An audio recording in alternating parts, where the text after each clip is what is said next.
Estou com João Roberto Vasconcelos. Ele mesmo. Um homem que venceu, saiu menino lá de Sergipe e galgou vários degraus na vida profissional, na vida de estudante, na vida como empresário e hoje político. João, me conta um pouquinho de sua história lá. Qual é a sua cidade mesmo lá? Itabaiana, Sergipe. Itabaiana, Sergipe. Me conta um pouquinho de sua história lá. Quando era menino, com seus irmãos, uma família grande, né? Um dia desses. Nós somos de família de 13 irmãos, né? Então, meu pai estudou para padre e falava para minha mãe, até uma curiosidade, quando teve o primeiro filho, foi Avelar Vasconcelos. E minha mãe falava, João, a vida é difícil aqui no interior, a gente tem que controlar, ter poucos filhos. E meu pai falava, Deus dá, Deus cria, né? Terminou tendo 13 filhos. Mas um dia desse, o tempo está passando muito rápido, né? Eu vim para Salvador com 14 anos de idade, né? Vim aqui estudando no Central, morava ali numa república com mais 8 amigos, na 8 de dezembro, ali na Graça. Trabalhava no Paz Mendonça, né? Com 14 anos, 15 anos ali na loja do Chame Chame. É lógico que em função do meu tio ser o proprietário, né? Ser uma médica Paz Mendonça, estudava à tarde e ficava de 6 às 9 na loja, então realmente era pouco tempo, mas o suficiente para me encantar pelo supermercado, né?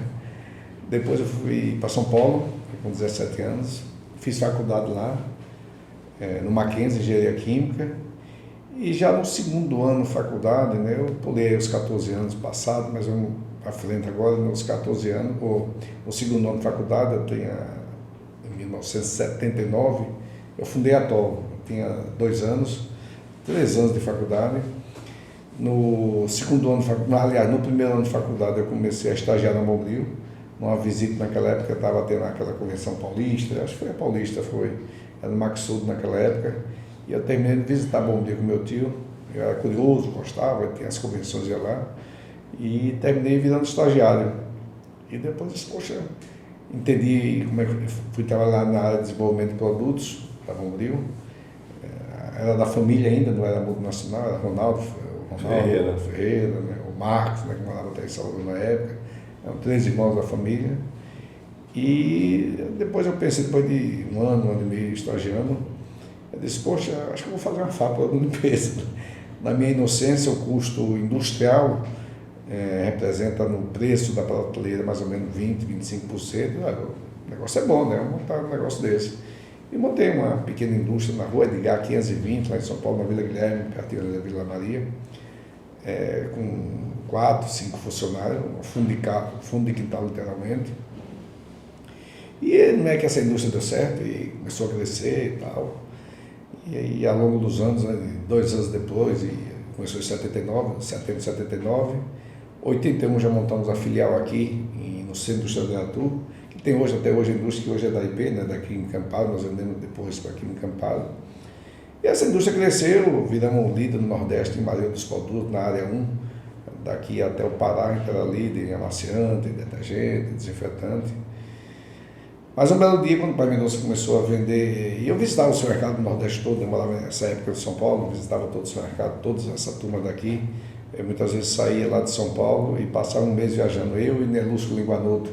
A gente era colega de sala da faculdade, ele trabalhava lá com o pai dele, os condimentos, o Linguanuto, e a gente viajava a todo canto, os representantes eram o mesmo, Alagoas, Paraíba, Rio Grande do Norte, Ceará, todo mundo.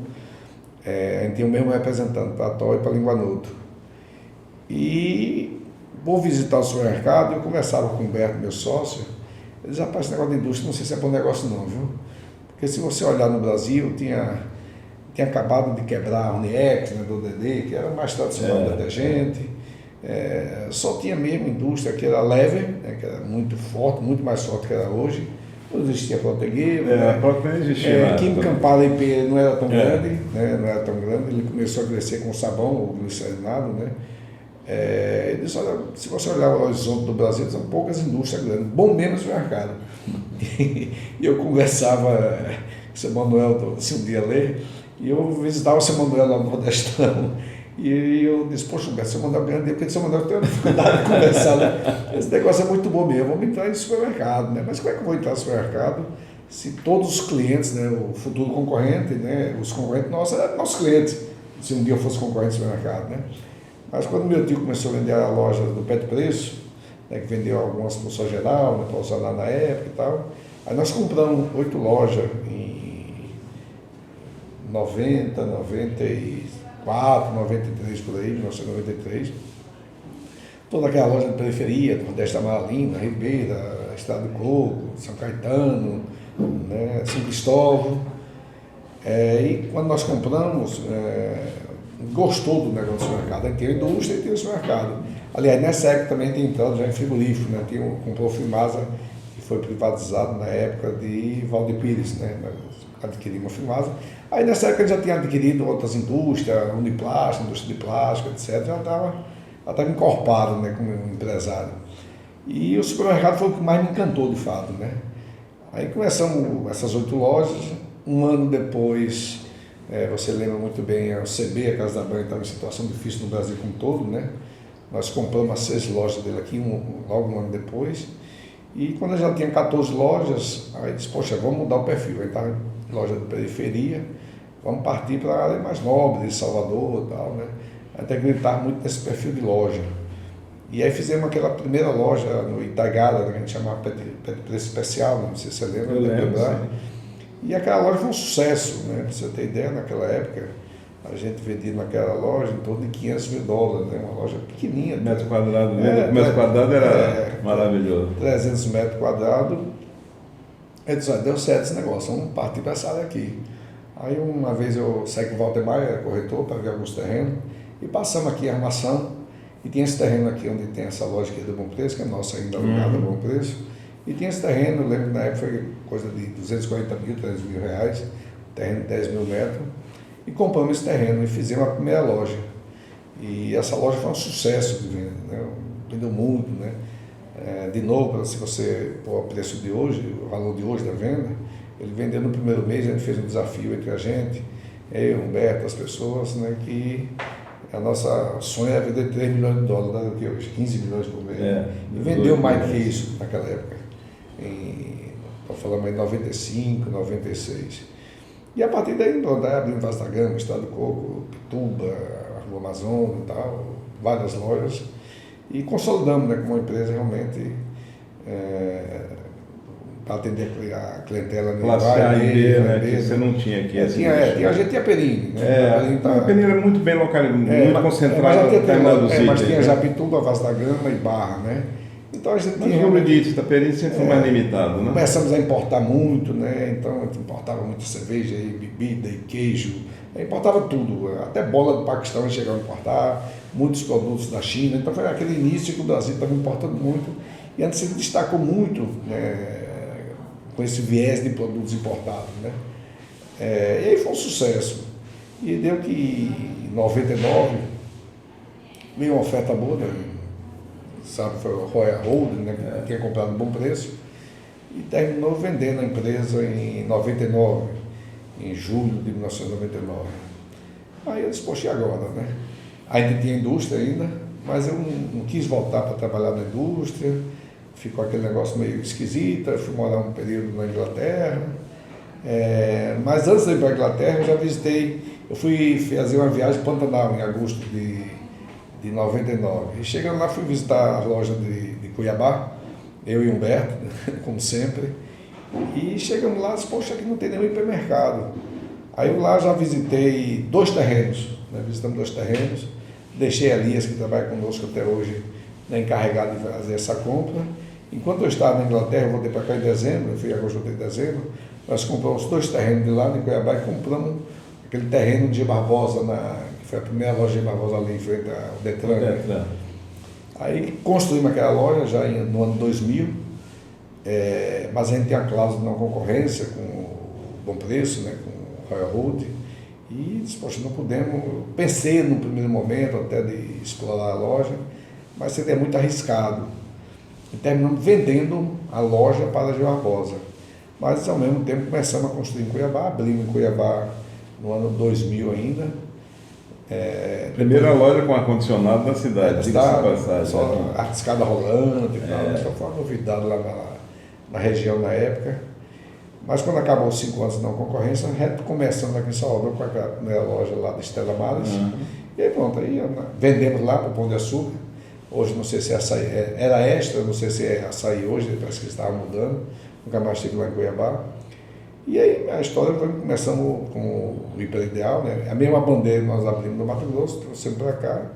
E estamos aí, já para inaugurar uma loja agora no início de novembro, mas uma loja que está linda, fantástica. Eu certeza vai ser a melhor loja de Salvador, ali na Alameda dos Sombreiros. E estamos felizes com o nosso mercado, eu gosto muito do que faço, tenho o prazer de sempre estar surpreendendo o cliente, trazendo coisa nova, novidade, etc. E pronto, estamos... Voltando um pouquinho à sua infância lá em Sergipe, você já tinha assim uma vontade de ser... Porque os sergipanos têm o comércio na veia, né? Então você vê vários sergipanos que não foram referências, inclusive seus tios, né? Tanto o seu Américo como o seu Pedro, né? E foram para Recife, Bahia. Então o sergipano sempre tem aquela coisa do comércio. Passar por sua cabeça algum sonho de criança era estudar, ser um doutor? Qual era? Minha infância foi igual a qualquer pessoa, não tem assim maiores pretensões, sonhos. A minha vida foi cidade interior, pequenininha, jogando bola, fazendo tudo que faz qualquer jovem, né? Eu tenho uma certeza que eu ia dar certo na vida. Eu tinha essa tranquilidade, não sei porquê. Hoje eu me pergunto, por que você tinha essa certeza? Acho que eu sempre me dedico muito de coração no que eu faço, né? Então nunca tive nenhum sonho. Tanto que quando eu estava lá em São Paulo, eu estava em engenharia química, fui estudar engenharia química, porque o mercado de trabalho era muito bom, inclusive na Bahia, né? O polo petroquímico, então eu estava pensando em ser engenheiro. Quando eu estava na Bombril, eu me dedicava muito, pra você ter ideia, eu era estagiário.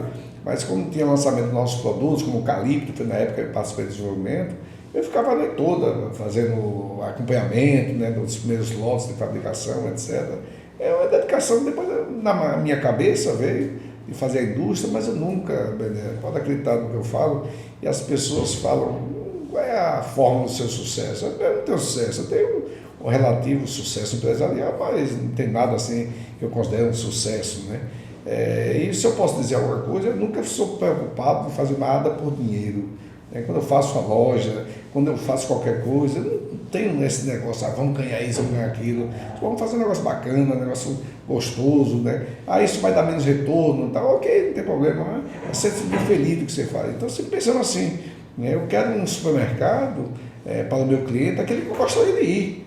Poxa, eu quero essa loja que eu gostaria de ir. Então, sempre eu pensava assim. Nossos produtos atual, o que tem de mulher de melhor, o que tem de mais moderno, o que tem líder de mercado, o que tem nos Estados Unidos, então o que tem fora. Por exemplo, agora mesmo eu acabei nos Estados Unidos, eu visito os mercados direto, vou ver o que tem de novidade, o que tem de novo, né? Não é à toa, e tudo que tem no supermercado de novidade no Brasil, nós começamos. Eu lembro que quando a gente começou a informatizar a loja, que foi na loja do Itaigara, o Carrefour não estava ainda, e aí nossa referência sempre era o Carrefour. Então a gente colocou check-out eletrônico e tal, scanner, que era tudo novidade, balança no check-out, o balanço no check-out, o Carrefour não tem, mas vamos colocar. Então o que eu vejo de novo por aí, o self-checkout, nós começamos, o aplicativo na venda online, quando chegou a pandemia, como a gente já estava na frente, essa é na frente de todo mundo aqui, no Brasil. Eu acho que no Brasil hoje, percentualmente do faturamento, quem mais vende pelo e-commerce são nós. Então sempre... esses números que eu tenho, que a Amanda me passa. Então a gente sempre fez uma coisa assim muito bacana, né? Eu não estou pensando, João não gosta de ganhar dinheiro. Não se trata disso, não tem demagogia comigo. Mas para mim o importante mesmo é você se bem no que você faz. Você tem uma loja como referência, cada loja fazer melhor do que a outra. Pronto, isso é o que a gente quer. Sempre o nosso lema é estar surpreendendo o nosso cliente. Voltando um pouquinho ainda da família, você teve alguns irmãos como o Soares, o Avelar, da Nestlé, Wanda, que são referências, do mundo do supermercado, na área comercial, na área de venda e compra, E aí, como é que você viu esses irmãos como referência para você? Porque você foi um dos mais novos, Pois é, Bené, por exemplo, eu nunca morei com Soares, porque quando eu era moleque, 14 anos, Soares já estava no Rio de Janeiro, não sei se estava só no Rio de Janeiro. Por exemplo, Avelar, quando eu nasci, eu tinha 1 ano, ele foi morar na Europa, foi estudar, conseguiu uma bolsa de estudo, Dom Avelar que conseguiu para ele na época, foi professor dele, foi morar na Europa. Então temos irmãos que a gente não conviveu. Eu vim do mundo universitário, era tido assim, a pessoa mais, sei lá, de esquerda, jovem, participava de tudo, quando tinha aqueles protestos lá em São Paulo. Cabelo ainda, né? Mais crescido. As diretas já e tal, estava no Mackenzie, fazia faculdade naquela época. Então a gente saía da rua, ia protestar, etc. Então tem uma vida, confesso, até muito assim, afastada, assim. Eu sempre fui muito família, mas eu sempre morei em República, desde quando eu tinha 14 anos até quando eu casei, eu morava em República. Eu morava em República aqui, fui morar em República de São Paulo, na Dom Pedro, ali no Ipiranga. Depois fui morar na República, na Rua Maranhão, que é vizinho Mackenzie. Então eu tenho uma relação muito boa com meus irmãos, mas um pouco assim, tendo a minha vida. Né? Então você dizer, poxa, me inspirou, né, Soares. Eu sou uma pessoa que eu adoro, tenho saudade até hoje, Carlos, né, que você não falou, Carlos. Carlos aqui de Barbosa. Então eu tive uma relação assim muito boa, muito prazerosa, mas sempre uma relação assim que eu tive muitos amigos fora do seio familiar. Até por conta da convivência. Eu vim morar aqui com 8 pessoas aqui em Salvador. Eu vim morar na verdade com o Edilberto, mas o Edilberto se formou, foi morar no Rio, passando no concurso, então eu fiquei com os amigos deles. Só que os amigos deles estavam estudando medicina, e eu tinha 15 anos, né? Fui fazer o primeiro ano no colegial. Então eu tive sempre um amigo muito de mais idade. Então, se eu tivesse uma referência, eu, por exemplo, nunca pensei, você é supermercadista, jamais pensei nisso. Né? Jamais pensei em você ter uma indústria. Então a coisa foi acontecendo. Por que eu virei industrial? Porque fazia engenharia química, porque estagiei na Mobril. Por que eu entrei no supermercado? Foi inspiração. Surgiu uma oportunidade. Não, é porque eles, poxa, como eu conhecia todos os supermercados, todos, se você pensar no Brasil naquela época, porque a gente vendia do Rio Grande do Sul, né, do Sonda lá, né, o meu amigo Delcinha, do Sonda, tá, todo mundo, né? Até o George lá do Pará, então eu conhecia todo mundo. Casa da Banho lá de Manaus, que tinha Casa do Óleo também que tinha lá em Manaus. Então eu conhecia toda essa turma, viajando, o Levi lá, você lembra muito bem do EPA, de Minas Gerais, essa turma toda é meu cliente. Então eu fui conhecendo o supermercado como fornecedor. Né? Então eu disse, poxa, o supermercado é bom, né? O supermercado o negócio pode crescer, etc. Né? E supermercado no Brasil, a origem, vocês sabem muito bem, são todos eles que começaram a ser molhados, em feira, etc. Nós trouxemos já uma visão um pouco diferente, porque para você ser industrial é um pouco mais difícil, mais complicado, né? Tem que ter tecnologia, etc. Por isso talvez a gente entre muito em tecnologia do supermercado. Você vê o que nós estamos fazendo hoje no empresariado, tem muito orgulho da nossa empresa hoje, em termos de informação, de tudo. A gente, realmente a empresa é muito assim, na mão, controlada, né? Então, não sou diferente, nem melhor do que ninguém. Apenas a gente faz o que gosta, né? E repito, eu quero um supermercado do meu cliente do que eu gostaria de visitar. É por isso que nós fazemos isso aí. Agora, ainda nessa coisa familiar, e seu pai e sua mãe, o que representou para você? Na verdade, minha referência maior foi minha mãe, né? Meu pai fez seminário, né? Foi colega do Avelar Vilela, né? Na época. Né? Então, a mentalidade de padre, uma pessoa assim muito ordeira, muito assim, gente boa mesmo. Sabe aquela pessoa gente boa, mas não tem ambição nenhuma. Minha mãe, sim. Minha mãe, que é Mendonça, né? Ela é uma pessoa muito ambiciosa. Ela me contava a história dele. Quando meu tio tinha o Secos e Molhados lá em Aracaju, meu tio tinha tinha uma média. Tinha o Manuel, que era o marido de Armudo, que foi sócio dele aqui, tinha outro. O Pedro Paz, meu tio, o pai de João Carlos, também tinha outro. E meu pai quebrou. Ele teve que voltar para Sergipe. Já estava naquele. Quando meu tio veio para cá, uma média, veio para Salvador, meu tio Pedrinho foi morar em Recife, meu pai voltou para Itabaiana, onde eu nasci. Por quê? Porque minha mãe falava que ele pesava, por exemplo, charque. Charque sempre foi um produto do caro, naquela época muito mais caro. E minha mãe disse que os clientes chegavam lá e diziam, João, tira essas pontas e tal, e a pessoa levava só a parte boa e depois sobrava tudo lá. Manteiga, minha mãe falava que meu pai pesava, aí pá, batia a balança, disse que doía até o coração dela, porque ela pesava bem pesado para o cliente dela. Então meu pai nunca foi uma pessoa, né, com tino comercial aguçado, como foi minha família. Né, da mesma comunidade, nasceu tudo lá em Serra do Machado, minha mãe não, mas só que minha mãe tem que cuidar dos filhos. Então a grande referência minha como educação, né, como perseverança, trabalho, de ser a pessoa. Minha mãe, eu sonhava com ela anos depois, ela era muito rigorosa com a gente, né, de estudar, de trabalhar, comecei a trabalhar muito cedo, né, e o trabalho lá em casa enobrece, né, então a gente tinha um trabalho com uma coisa boa. Eu vejo os classe média hoje em dia, os filhos não trabalham, né, como quem tem que criar ele como um príncipe. Não, mas o trabalho é que hoje se falar de quando eu comecei a trabalhar, né, as pessoas, olha, ele fala isso porque hoje é a minha de vida. Mas eu trabalhava no supermercado de Barbosa lá, arrumando a seção de limpeza, dia de sábado, era só dia de sábado que eu estudava, né? todo sábado eu trabalhava. Desde com 10 anos, 12 anos, eu sempre trabalhei dentro de sábado, sempre tinha esse dinheiro. Né? As pessoas lá da minha cidade estão lá, muitos me conhecem, lembram daquela época, né? Isso é verdade. Então, o trabalho lá em casa, para todos nós, foi uma coisa nobre. Né? Eu vejo hoje em dia como trabalho, eu vejo sobrinhos meus, etc., que deve estar trabalhando desde os 15 anos, né? 16, 17, nós trabalhar com 25 anos. Né? 25 anos eu já era empresário. Eu virei empresário com 21 anos. Né? Então, realmente, a diferença hoje é muito grande. Com 21 anos eu já tinha montado a TOL. Né? Então, por quê? Porque minha mãe deu exemplo, trabalho é uma coisa boa, enobrece a pessoa. E eu tinha isso como uma coisa boa. Não, sua mãe e seu pai, João? Maria Odília Vasconcelos, minha mãe, né? Tirou o Mendonça, colocou meu pai Vasconcelos, e João Pereira Vasconcelos. Agora tem uma coisa que a gente admira muito, pelo menos quem convive com você, eu sempre de longe e tal, é a questão da amizade, né? Independente de qualquer coisa, de você ser sócio, você tem uma amizade e é recíproca de Humberto, né? A gente sempre admira essa amizade de vocês, começaram junto ali, batalhando, né? O que você tem a dizer sobre essa figura? Eu conheci Humberto aqui em Salvador em 79, não, eu vim para cá em 74, né? 75, ele tem 2 anos mais do que eu, já estava entrando na faculdade, estava no colegial, e fizemos uma amizade realmente muito boa. Eu não conhecia ele em Sergipe, embora ele seja uma cidade vizinha minha, muito bonita. Você não tem parentesco, né? Não tem parentesco. Tinha uma tia minha, irmã de minha mãe, faleceu, e o marido de minha tia casou com a tia dele. Tá. Então, quer dizer, não tem parentesco. Né? Mas hoje nós somos mais afetiva. Né? Então, a relação minha de Humberto realmente é uma relação muito bacana, muito gostosa.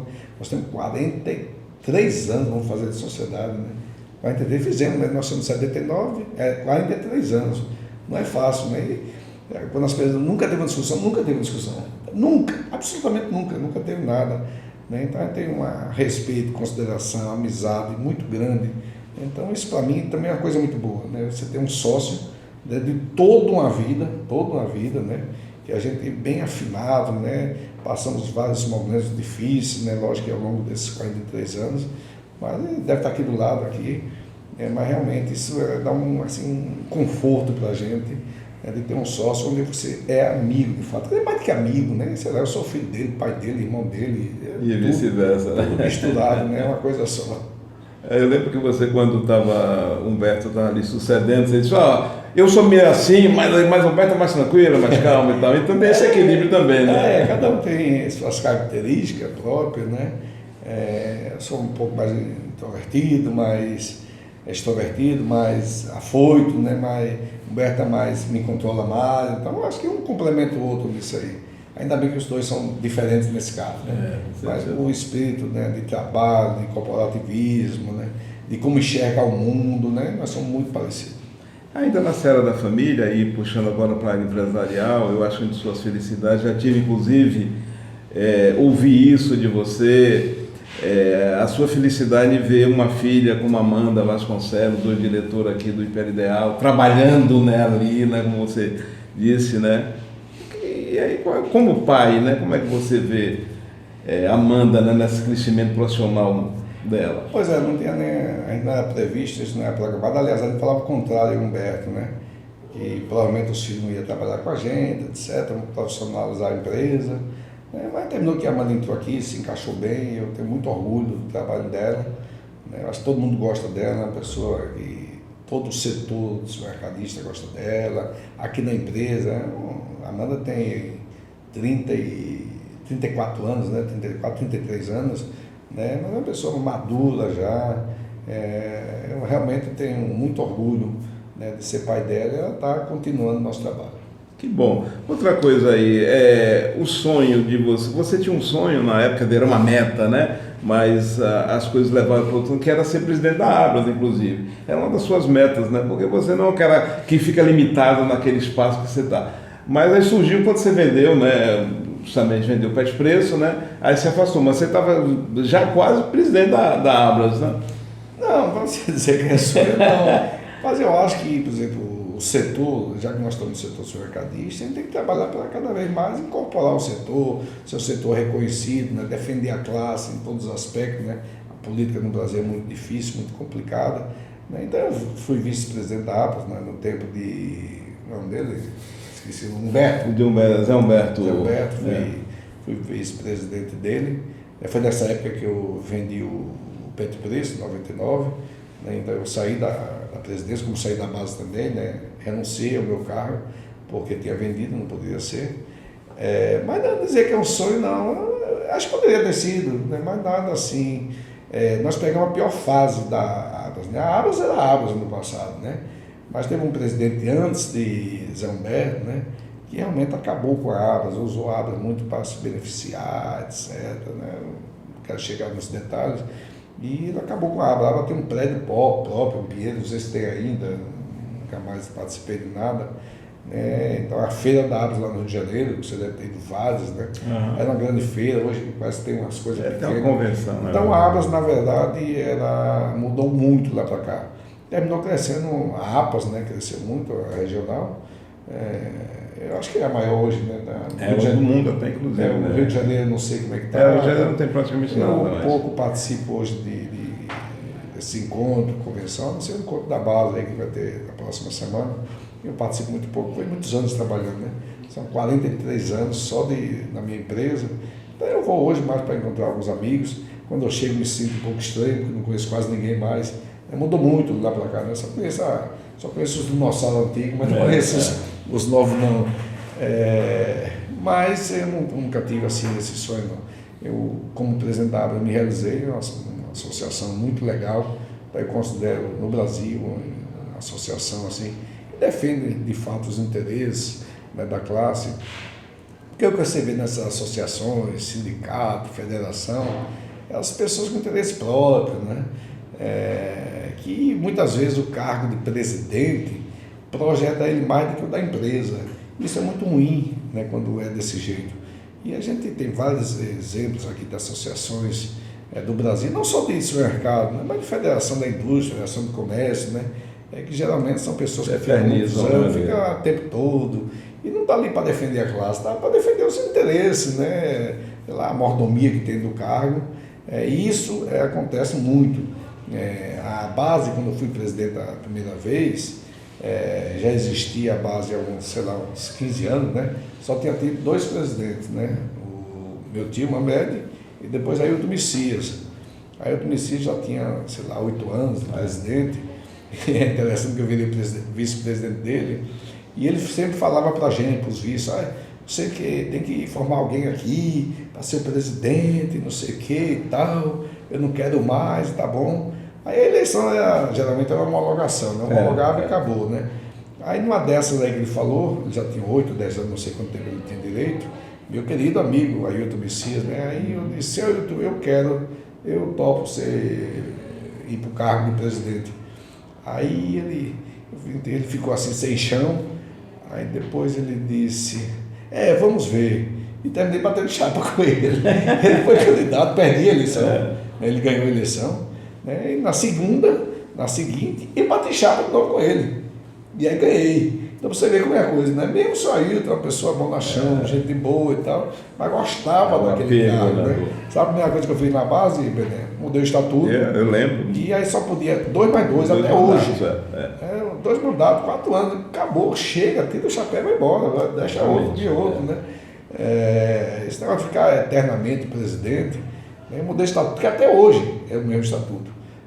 Eu fiz também, quando era presidente, o sindicato, né? E a sede também, né? A sede, terreno aí, nós né? melhoramos aquela lá, compramos aquele terreno, depois, aliás, aquela lá eu acho que já era própria, né? Já era própria, compramos esse terreno aqui, fizemos uma nova sede, o Joel reformou ela, essa sede, uma sede bacana, né? Está muito bacana a sede. Então é uma associação que se respeita, né?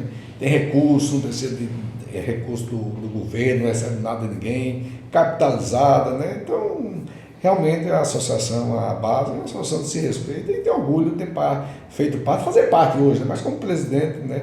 Tenho muito orgulho de ter participado. Ainda voltando à questão do supermercado, como é que você vê hoje você tem uma concorrência muito forte, né? Entre determinados multinacionais e nacionais e os grupos regionais. Como é que você vê o mercado baiano, esse embate, né, de concorrência? A grande transformação que está tendo no Brasil, é muito característico do Brasil nesse momento, são os atacarejos, né? Os atacados que estão entrando em toda a cidade, né? Já chegando no centro, nos bairros, né? E Salvador tem uma legislação que permite tudo. Eu lembro que você dizia isso, na Europa você tem que abrir um grande e você abre fora, não abre dentro. Então, quer dizer, aqui abre supermercado, abriu alguns recentes que eu não vou nominar, afinal de contas são colegas nossos, né? Onde complica o trânsito, né? Esses atacados vai ter nas vias marginais, né? Afinal de contas, uma loja de vizinhança, é o caso nosso, ela atende pessoas lá no raio máximo de 1 quilômetro, 2 quilômetros. Né? O atacarejo não, o atacarejo que eu falo não é a bandeira do atacarejo, é o atacado, o varejo. O Casquel, né? O Casquel, ele atende um raio de 10 quilômetros, então não precisa estar no centro, né? Eu já tenho alertado os prefeitos e tal dessas grandes cidades, né? Que isso é um inconveniente na cidade. A cidade está querendo tirar o trânsito, tirar os carros da cidade. E aqui também quer. Agora, em compensação, não permite que esses atacados estejam no centro da cidade. O que o mundo todo está tirando é os carros dentro da cidade. Paris tem um projeto que eu acho que não vai vingar, que seria para 2024 na Olimpíada, não andar mais carro em Paris, naquele primeiro anel. Eu acho que não vai conseguir lá, mas a tendência é essa. A cidade é feita para gente, para pedestre, para transporte público, não para carro. E principalmente atacado, cheio de caminhão, carreta, etc. Complica muito a vida da cidade. E quem vai no atacado, todos eles têm carro. As pessoas próprias que vai fazer compra grande. Então, em função da crise que teve nos últimos anos, a inflação, etc., do Brasil nos últimos anos, cresceu muito esse segmento. E a queda dos hipermercados, que é uma tendência mundial. O hipermercado é o mundo todo que está assim, com dificuldade, aquelas lojas de 10 mil metros, não se faz mais essas lojas, migrou para o cash care. Então, hoje o que cresce mesmo no mundo é loja de vizinhança, lojas aí, vamos dizer, em torno de 1.000 metros, de 600 a 1.500 metros, e os atacados no Brasil, é um fenômeno do Brasil. Lógico que lá fora sempre teve, nos Estados Unidos tem o Walmart há muitos anos, o Costco, etc., que para mim é o melhor dos Estados Unidos, mas eles ficam, todos eles foram em vias marginais. Aqui em Salvador, infelizmente, em algumas capitais do Nordeste, estão se instalando no centro da cidade, que com certeza no futuro breve vai complicar ainda mais o trânsito da cidade. A característica, principalmente do Pet Express que você disse, você migrou para um outro nicho de atendimento ao público, que você praticamente não tinha aqui, com a primeira loja de Pet, que foi uma referência, música ambiente, uma série de novidades que os baianos até então conheciam supermercado, mas não tinha essa, até de conforto e tudo, E o hiper ideal hoje, ele dá continuidade, que é uma filosofia na realidade de vocês, como é que está o hiper ideal? Você falou um pouquinho aí, mas fale um pouquinho mais do hiper ideal, Pois é, nesse nicho de mercado nosso, aqui nós atuamos aqui em Salvador, a gente já tem dificuldade hoje de crescer do espaço aqui em Salvador. A última loja que nós estamos para iniciar a construção agora, que vai ser na Pituba, ali vizinho aos Correios, eu comprei um prédio lá de 20 apartamentos e demolimos o prédio. Então, nós estamos esgotando aqui em Salvador esses espaços, pela característica das nossas lojas. Então, a gente pensa em ir para fora de Salvador, nós estamos só na região metropolitana. Tentei estudar, até visitei São Paulo, algumas coisas. Vamos ver, não tenho minha vida empresarial não tem muita pressa hoje em dia. Quero fazer o melhor, fazer uma coisa bacana, gostosa, você gosta do que faça, mas nós estamos realmente hoje pensando muito onde vai ser a nossa expansão. Sempre muda, se vai para cash care também, então a gente está realmente pensando. Nós temos agora 3 lojas para abrir, uma enteada agora em novembro, a outra a gente deve abrir em março, abril do próximo ano, tem outra que está em fase de licenciamento também, mas fora isso, não tem mais expectativa, não tem outro terreno aqui em Salvador, além desses 3. Então vamos ver como vai ser o nosso crescimento, mas estamos estudando e vendo outros mercados também. Você falou uma coisa de fazer o melhor. Hoje você faz o melhor para uma comunidade, para pessoas, você é um cara sempre um cara inquieto, não se satisfaz com a mesmice, com estar ali.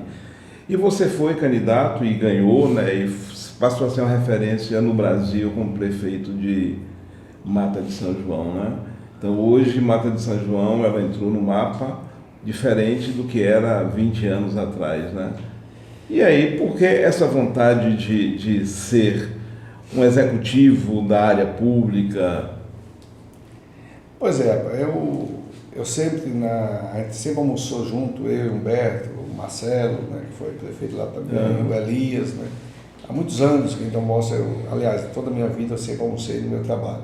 Eu almoço aqui nessa mesa todos os dias que eu estou aqui, ou na prefeitura. Não perco tempo na hora do almoço, eu deixo o tempo para outras coisas, à noite e tal, etc. Mas sempre criticava muito os políticos, né? Nossas conversas de almoço, fim de semana, a gente critica muito o político, que é um esporte nacional, falar mal dos políticos, né? Até parece que os políticos vêm de Marte, né? Ele está ali de repente e ninguém votou nele, etc. Né?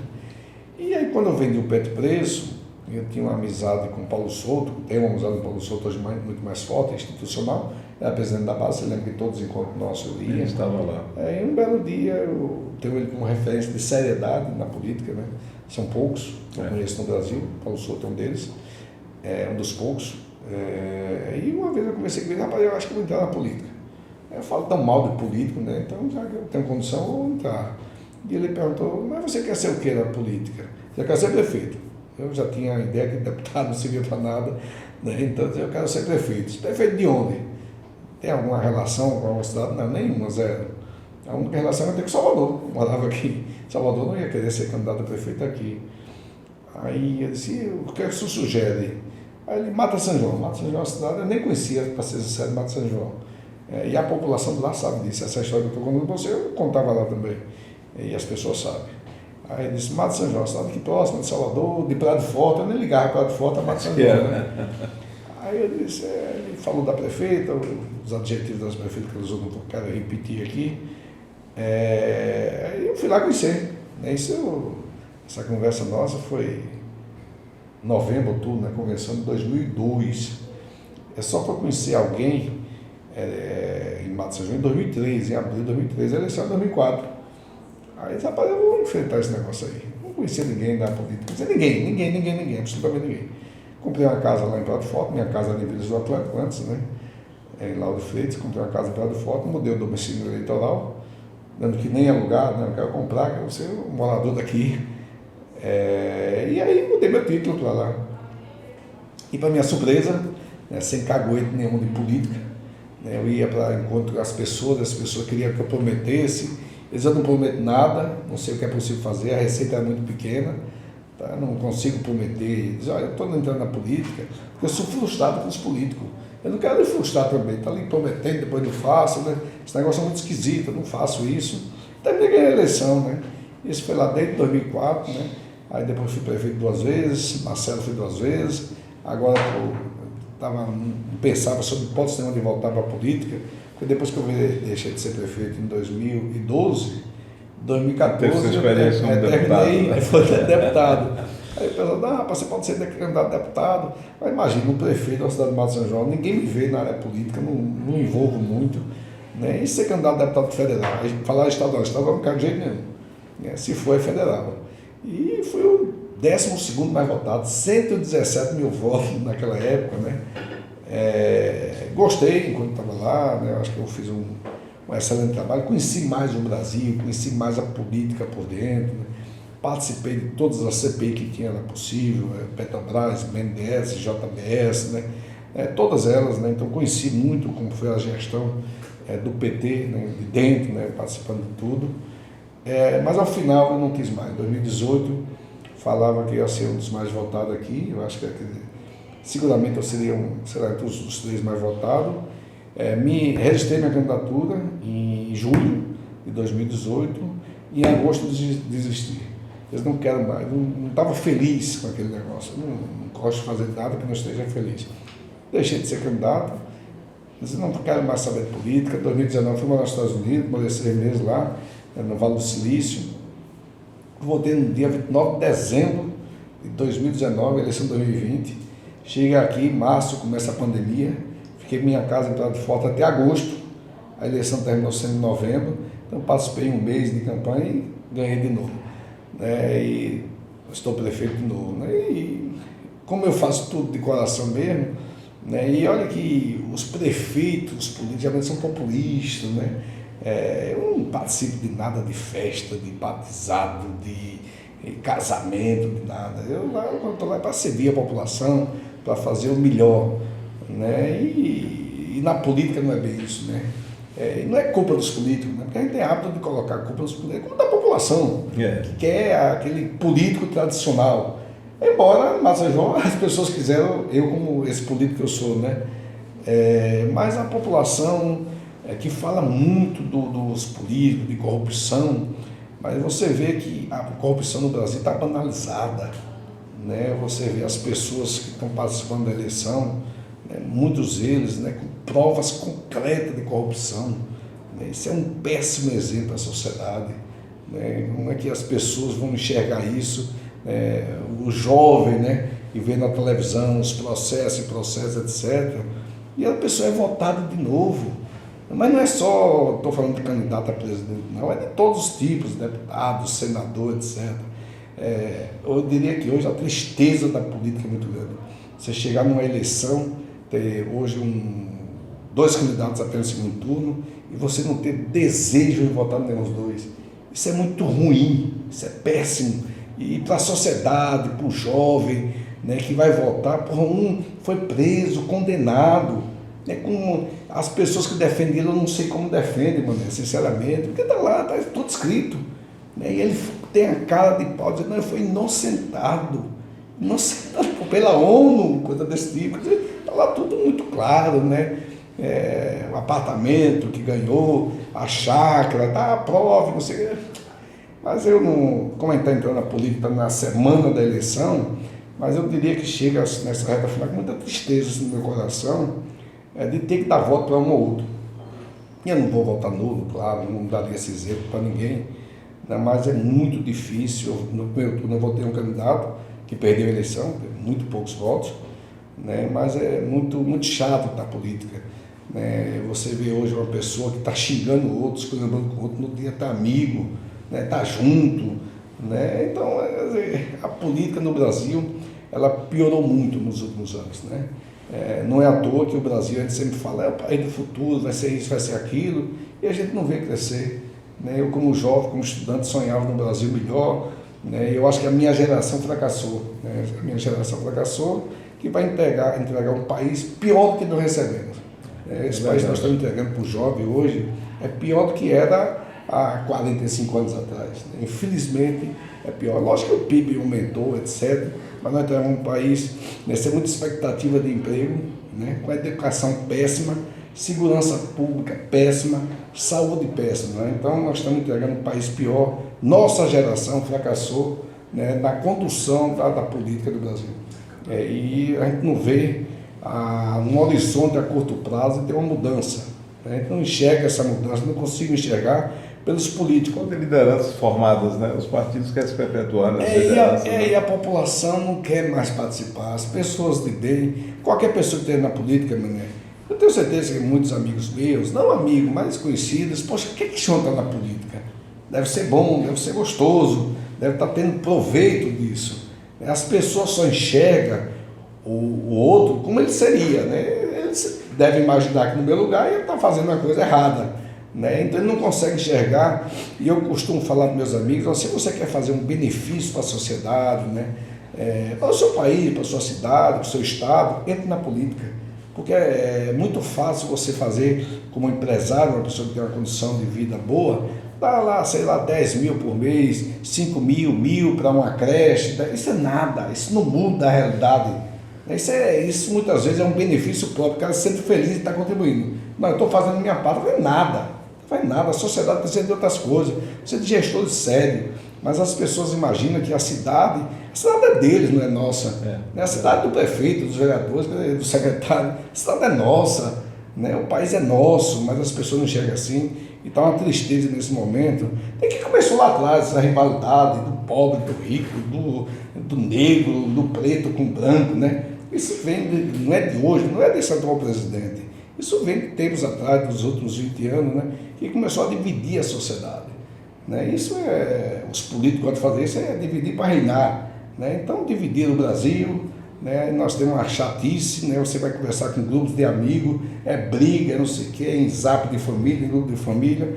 Realmente está muito chato, muito triste hoje a política brasileira. Então, Eu não sei, não vai melhorar nos próximos anos, não tem, ganha um ou ganha outro, não vai melhorar, tá? Infelizmente não vai melhorar. Paciência, vamos ver o que vai acontecer. O país depende da gente, mas depende da população como toda, das pessoas encarar o Brasil como um país nosso, né?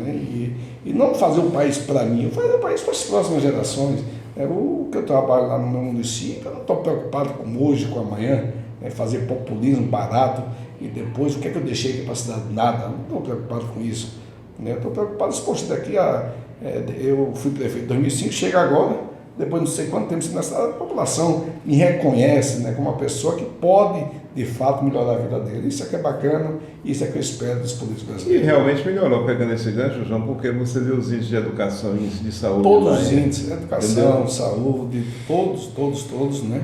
E isso é que me orgulha, né? Eu falo para alguns políticos, alguns prefeitos, amigos meus, que ao final do seu mandato, da sua reeleição, o que é que fica, que resíduo fica para a sociedade? De que é que você se orgulha? Né? Orgulha de quê? Do populismo que você fez? Não deixou nenhum nascimento para a sociedade, né? Mas infelizmente as pessoas estão muito preocupadas da reeleição, da eleição, de continuismo e tal, não está preocupado, né? E realmente plantar uma semente, né, que possa ao longo dos anos, né, crescer, melhorar a nossa vida. Eu faço a minha parte, claro que eu, como um município pequeno de 50 mil habitantes, né, é difícil eu sei que eu sou referência, em modesta parte, em muitos prefeitos, né, as pessoas, quando eu chego muitas vezes em qualquer encontro de prefeito, quando fala, prefeito de Mato São João, as pessoas já, e olha que é uma cidade pequena, não, Mato São João, então sempre tem alguma coisa para perguntar, isso me deixa feliz por estar fazendo isso, estar contribuindo, mas a política está muito chata.